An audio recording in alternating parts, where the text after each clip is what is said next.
Dans sa série des sables réalisée en baie de Somme, le peintre Alfred Manessier révèle l'harmonie subtile des vagues de sable sculptées par la mer.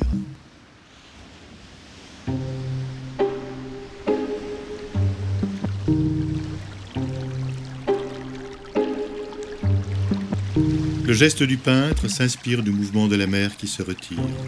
Il peint d'abord des îlots de sable cernés de blanc, puis il dépose de l'encre noire qui s'étale vers le haut, en suggérant l'eau qui se retire à marée basse.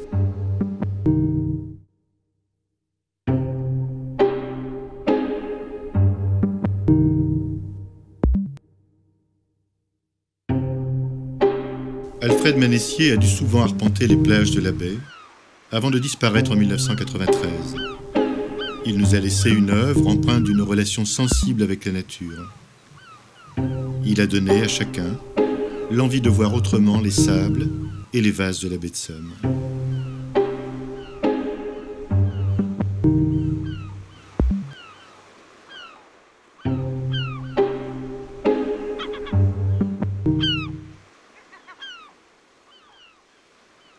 Autre regard sensible, celui de l'écrivain Robert Mallet, qui a vu dans les formes mouvantes de la baie une inspiration pour son roman Rives incertaines.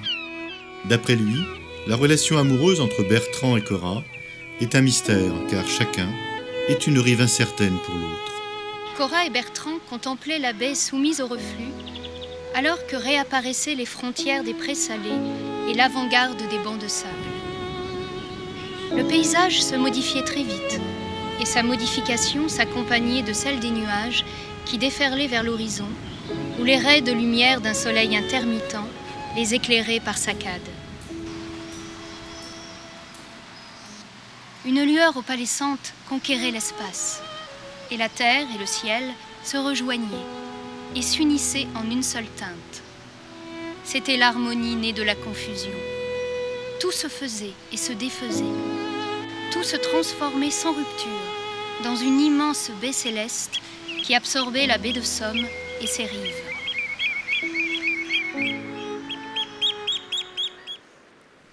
Le soleil peut se coucher tranquillement au-delà de la baie de Somme. Des airs humides et plats, où la mer, en se retirant, a laissé des lacs oblongs, des flaques rondes, des canaux vermeils, où baignent les rayons horizontaux. La dune est mauve, avec une rare chevelure d'herbes bleuâtres, des oasis de liserons délicats, dont le vent déchire dès leur éclosion la jupe parapluie veinée de rose. Les chardons de sable en tôle azurée se mettent à l'arrêt de bœuf qui pique d'une épine si courte qu'on ne se méfie pas de lui. Flore pauvre et dure, qui ne se fane guère et brave le vent et la vague salée. La baie de Somme, humide encore, mire sombrement un ciel égyptien, framboise, turquoise et cendre verte. La mer est partie si loin qu'elle ne reviendra peut-être plus jamais. Si, elle reviendra, traîtresse et furtive, comme je la connais ici. Alors le Crotoy, ça a toujours été un pôle d'attraction pour les artistes, pour les créateurs, pour les gens de plumes et de pinceaux. Jules Verne, en 1865, avec sa famille, il débarque ici et c'est ici qu'il va commencer à prendre goût au Crotoy. Ce Crotoy qu'il adore, cette baie dont il va dire que même quand le ciel est gris, le ciel n'est jamais triste. Le Paris l'enrhume, le Crotoy le désenrhume. La marche à pied, une autre façon de découvrir que pratiquait déjà Victor Hugo vers 1830 dans une baie de Somme d'avant le tourisme qu'il trouvait bien austère.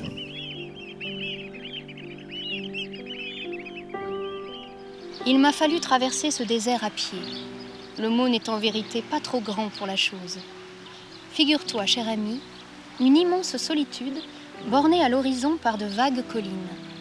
Pas un homme, pas une cabane, pas un arbre. On marche ainsi 3 grandes heures. À 6 heures, j'entrais à Cailloux.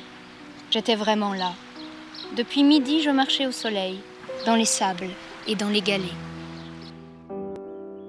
Victor Hugo est venu plusieurs fois en Picardie.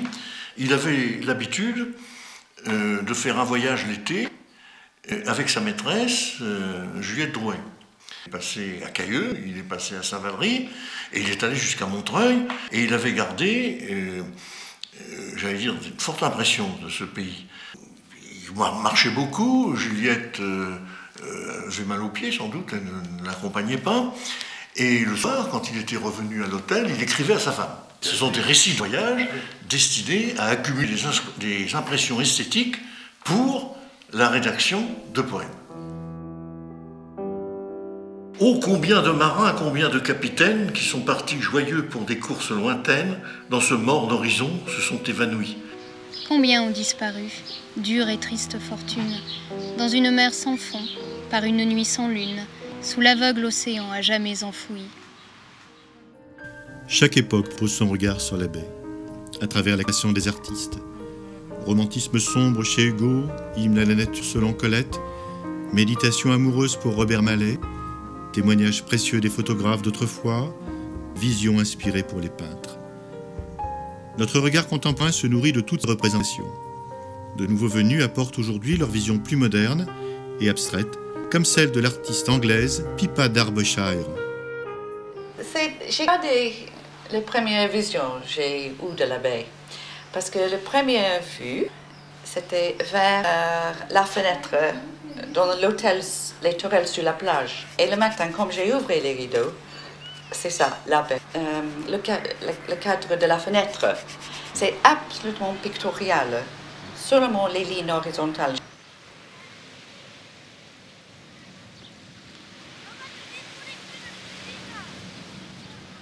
Je ne veux pas évoquer le vent, les vagues, la chaleur, le froid, non, seulement la géométrie, seulement pictoralement, c'est la vision. Et ciel, la mer, la terre, les couleurs comme ça, mais avec les variations, je peux faire chaque jour pour 10 ans.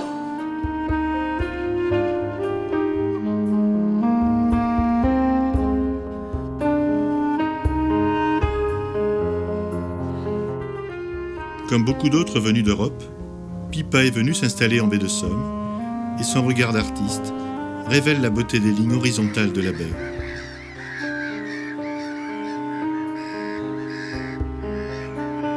Le peintre Alfred Manessier l'a précédé dans cette révélation de la baie de Somme et de son kaléidoscope de lumière. Alfred Manessier ne garde que la trace visible, l'arabesque, le reflet, la couleur de ce qui se meut. Il semble que l'espace, la lumière, soit absorbé par les choses. Le tableau s'offre comme un miroir renversé, un ciel où se reflète ce qui existe sur la terre de plus coloré et de plus vivant.